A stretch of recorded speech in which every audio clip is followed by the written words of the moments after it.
görməyə gəldim, köylü çıxsın sizin pastan. Mən belə sizi görməyə gəldim. Şah əlindən bir pay qapdım, sınıq göyləri yapdım.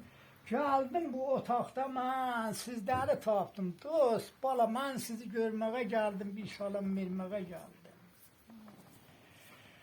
Bağda oxuyur gülləri, oxuyur bülbülləri, Allah, bu balalarımın şirin dilləri, mənə nə xoş gəldi, xoş gəldi. Aşıq çalır sazı, bunlar mənə nə qədər edirlər burada indi nazı. Neçə müddət çəkdim ağzı, dostları görməyə gəldim, mən sizə salam verməyə gəldim.